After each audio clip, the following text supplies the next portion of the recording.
the guru of Squad Double Zero, the assassin like no other. Yes, I'm the best one to do. Is here to bring you Deathmatch number 16, the 16th Deathmatch that I have done. This time, it is between two powerful Earth movers. From the left side, from the Earth Kingdom originally. Coming in, we have a young prodigy. She's a master of earthbending, and none other than the originator of metal bending itself. She was once known as the Blind Bandit. She is the one, the only sensei of Avatar Aang, Toph coming in from the right side. Let's not even get into his other names. He's a mutant, formerly Brotherhood of Evil, formerly a few other organizations as well. Freelance, goes in, heavy hitter, hard hitter, the man with the vibrating hands. Avalanche. Let us begin.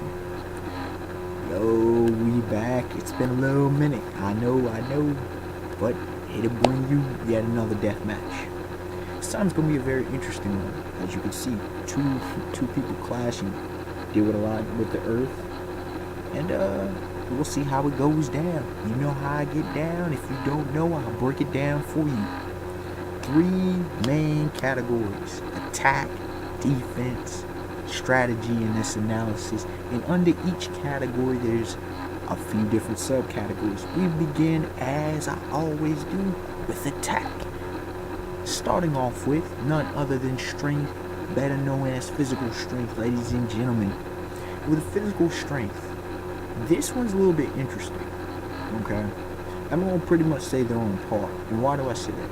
When in terms of actual raw physical strength, it has to favor Avalanche as a grown man as opposed to Toph, who's a girl, not only a girl, early adolescent, pretty much preteen girl. Yes, I'm having her end of series Avatar The Last Airbender. None of that Legend of Korra stuff. I know people love Legend of Korra. Look, Avatar The Last Airbender. Okay. Physically, obviously, a grown man is, more physical. He's just physically stronger. Not only that, he's also trained and skilled in Greco-Roman wrestling. Okay, but here's the interesting thing. Here's why it's on par. Because when it comes to actual Earth, actually dealing with the Earth, which both of these combatants do on a regular basis as part of their fighting style. Toph, being a trained and a master earthbender, well, she was somewhat trained, but she mastered it. She was a prodigy. She learned it at age 6 from the badger, certain types of badgers. Excuse me for, I was just researching, this slipped my mind. But anyway, from these giant badgers, pretty much. Okay, and then by the age of 11, she had already mastered earthbending, meaning that she had augmented and enhanced physical strength when it came to crushing rocks and whatnot. So with that being said, if it comes to raw physical strength and they match up, if he gets in tight and it's hand to hand, obviously it favors, for the most part, Avalanche. But when it comes to pure just throwing them hands with granite, rock, stone, any of that kind of stuff, it favors Toph. So I have to put him on par, as I said, off the initial part of this section. Now we move on to combat speed, not transit speed. People get it right. Combat speed, aka fighting speed, the speed in which you fight. Okay, this is interesting because both these people, combat speed and transit speed, kind of get intermerged because they both can use. Toph uses earthbending to move rocks, while Avalanche can use tectonic activity the vibrations and move a large wave and move him along. A bit of transit speed, but he can also go into attack with that. But when it comes down to it, the attack speed actually has the combat speed actually favors Toph, and here's why.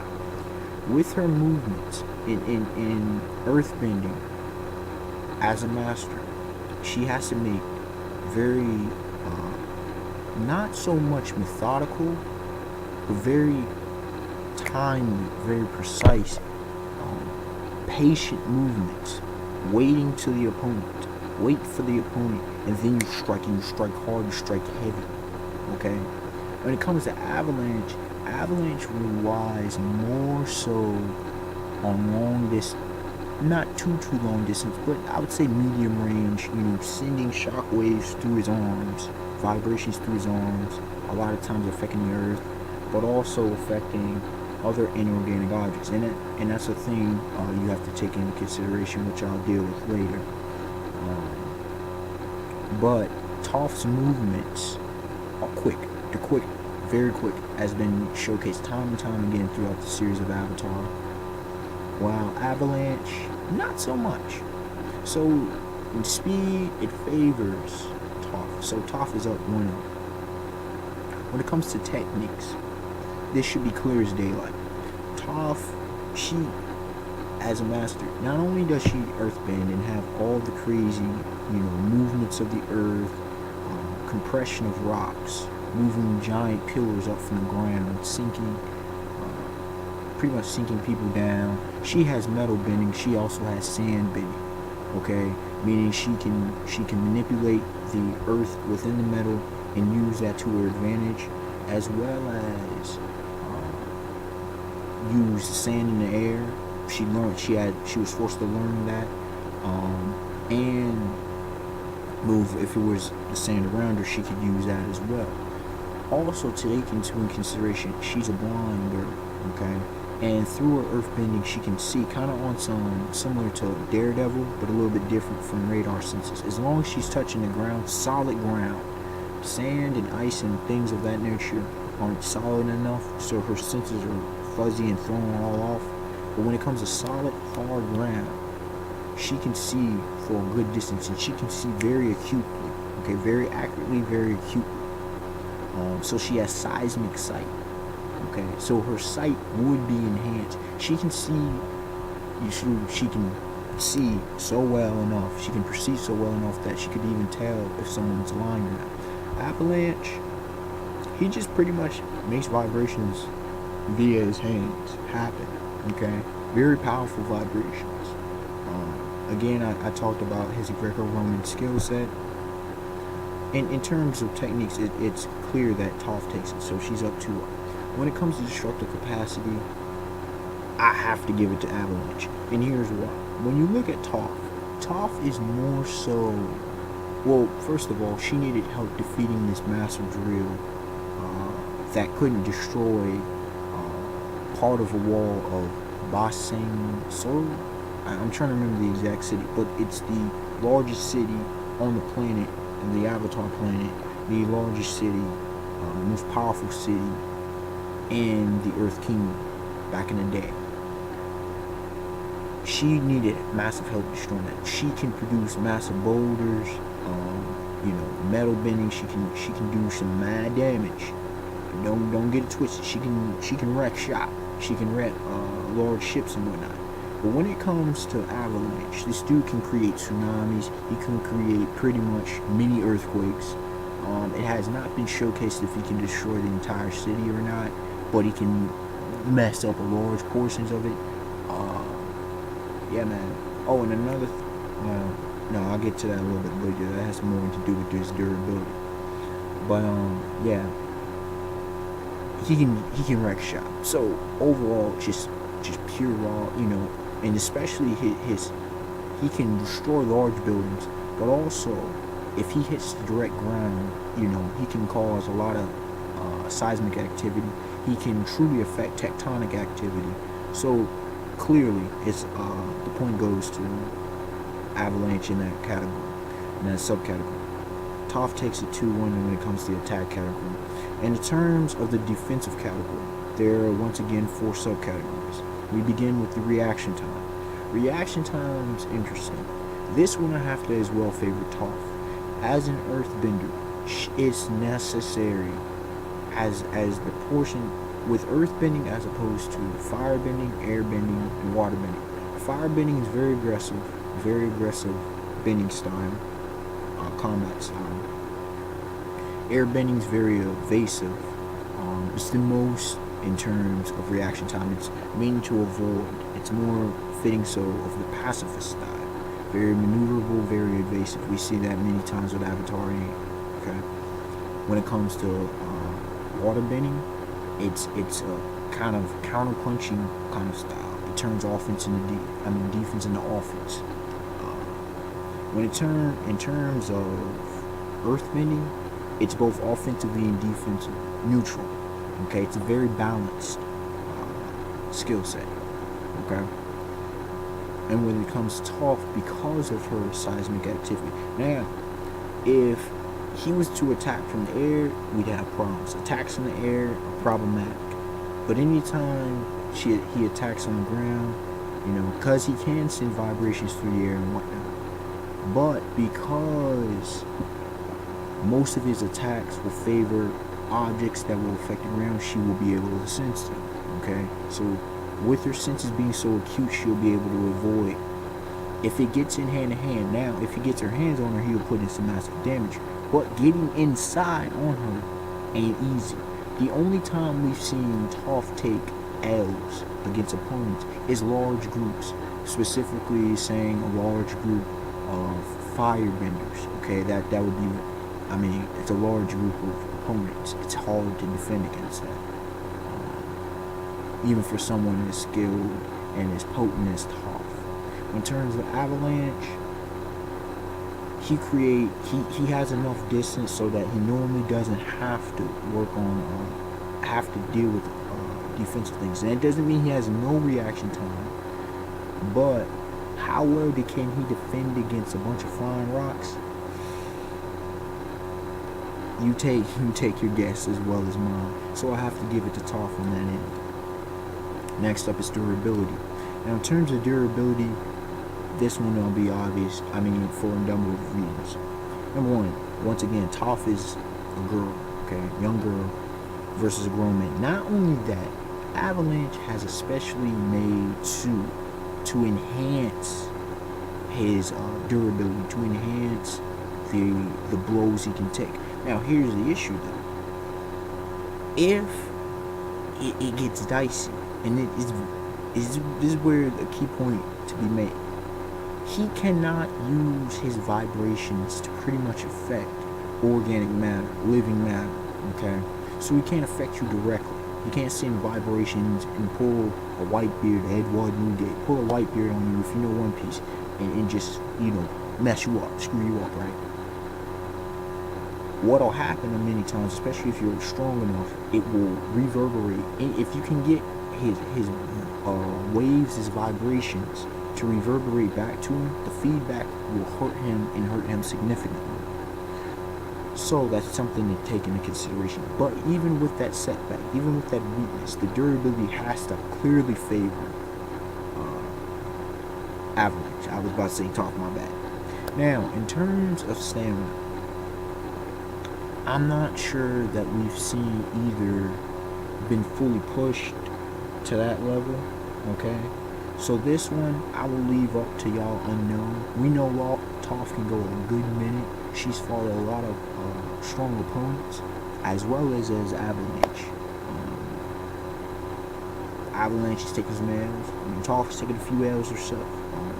She has more W's than L's, but what their full-blown stamina rank is, don't know, because most of the time they get done with enemies quickly, because if they don't, they may be in a bit of trouble. So that's an unknown. So I'll have to go on par with in terms of stamina, and especially considering both of their fighting styles are not massively exerting when it comes to energy for the most part. In terms of agility, this one clearly favors Toph. her movement as an earthbender. If you've ever seen an earthbending, a master at earthbending, her, the old man from, Aang's friend, the king by I can't remember his name at this particular moment, but they move, although solid, strong strikes, they move fluidly, specifically to Toph style, and I'll get to her style later, but her style is all about contact to the ground, so she must be very swift, very agile. Now, she's not at the level of Avatar Aang, because he's an airbender, but she's up there. She's up there. She's up there probably more so than Zuko and Katara. Okay? When it comes to Avalanche, not much agility going on there. He uses it as not needed. He's wrecking shop. Okay? He has enough agility to get things done in close quarters, but against a long-range fighter, which Toph can be, it's going to be tough. It's going to be tough. So I have to give the edge there to Toph. Now, to the third, and arguably the most important of the categories, strategy. Beginning with, in the strategy category, we got the subcategory of location. Location is interesting in this battle. It actually could somewhat be the determiner, because if it's an urban area, wooded area, anything of a close quarters, it surprisingly actually favors Avalanche, even though he does wide destructive capacity. He's tuned his vibrations enough to where he can control trucks, for example, large trucks, so he can fling those. Okay, he can destroy buildings. He can just wreck the landscape, which would throw off Toph to a great degree. Now, if it's out in the open, or if it's even sand, even though she's not the greatest because of her sand bending, she would be. If it's in a more open terrain, it clearly favors Toph, especially if it's ground warfare. I'll just put it that way. Playing, any kind of sort of solid ground, it favors Toph. I would say, okay, well, she can't swim, so if it's anything near the water, that would be seriously an effect for Avalanche. Okay, specifically they fall on like ice or something. She's done. She's done. If they ever fall on ice, she's done. Don't normally see that, but that's something to take into consideration. I don't know how well he was surviving at that, but she couldn't avoid you, so she's done. Anyways, in terms of fighting, the combat skill, pretty much fighting stances and all that jazz. Toph has a very intricate, very well-developed fighting style. Golly, sorry y'all. Sometimes you just blank out. Fighting styles. Toph has a very intricately developed fighting style. Okay. Not only is she an earthbender, she has her own unique style, which is the praying mantis style. Pretty much, when I talked about her agility, she needs, because of her blindness specifically, she needs to keep good contact with the ground. So she does not leave that very much.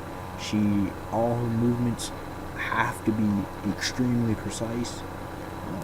She stands up like a praying mantis. She can sense a great deal. And even in close quarters, she can sense a great deal. Again, she rocks metal bending as well as earth bending. She rocks sand bending if need be.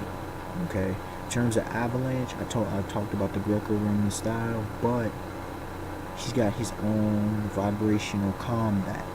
Okay. Unfortunately, the vibrational combat in his regard cannot affect a normal body, because if he could get in, he could seriously wreck shop, but that is not allowed in his mutant capabilities. In terms of fighting IQ, Toph is very high fighting intelligence. She has a very high fighting intelligence. She's a prodigy, as I mentioned earlier on in this video. I wouldn't put her on fighting genius level, but she's damn cool. She's very close to a fighting genius. Okay, she on the spot because of out of necessity she learned metal bending. Practically out of necessity she learned. Well, she developed metal bending. She's the first ever known metal bender. We do not know of another metal bender before Toph. She eventually, and I'll get to that in a second. She learned sand bending pretty much relatively quickly from the sand bending tribe in the massive desert. Okay, now the thing is, I mentioned earlier, she learned earthbending at 6. She mastered it at least by the age of 11, if not beforehand. Well, it's probably beforehand because she was warping up against grown opponents,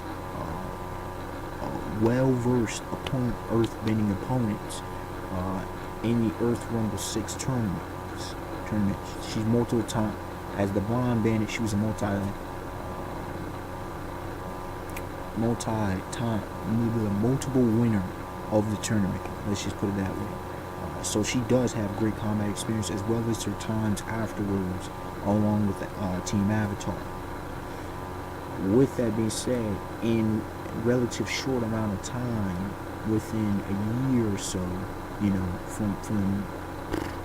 actually within a few months to a year, she mastered the art of metal bending, which she herself developed. Okay, because she was at that such a high level of earthbending. When it comes to Avalanche, his fighting IQ, it's on average. It's good. It gets the job done, but it's nothing spectacular, nothing to write home about.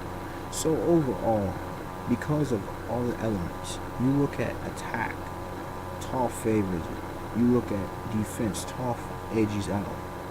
Depth, Toph favors, edges out in attack category. In the defensive category, Toph brings enough to the table with reaction time and agility to make up for Avalanche's significant advantage in durability. And really what it comes down to is the fighting IQ.